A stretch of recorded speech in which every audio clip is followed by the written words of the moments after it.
দেখুন আমি 150 গ্রাম ডাল নিয়ে নিয়েছি, জল বসিয়ে দিয়েছি, জলের মধ্যে একটু হলুদ দিয়ে দিয়েছি, ডালটা ধুয়ে রেখেছিলাম, ডালটা দিয়ে দিয়েছি।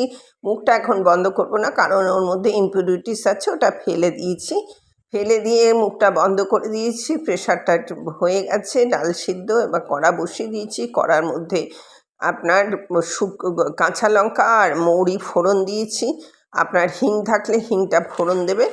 আর ডালটা তুলে দিয়েছি, ডালটা ফুটতে সময় লাগবে। বাই দ্য ওয়ে, আমি নূপুর, আপনারা দেখছেন smile with Nupur and Tania. Please একটু সাবস্ক্রাইব করে দেবেন, বেল আইকনটা টিপতে ভুলবেন না, লাইক শেয়ার করে একটু পাশে থাকবেন। নিত্য নতুন রেসিপি পেতে আমার চ্যানেলটা একটু সাবস্ক্রাইব করে রাখুন, তাহলে যখনই আপলোড করব তখনই আপনাদের কাছে পৌঁছে যাবে। এবার এর মধ্যে যথারীতি আমি নুন, চিনি কী দেবেন সেটা বলে দিচ্ছি। এর মধ্যে আমি হিংটা দিয়ে দিয়েছি। কাঁচা মুগ ডালে সবসময় হিং দেবেন।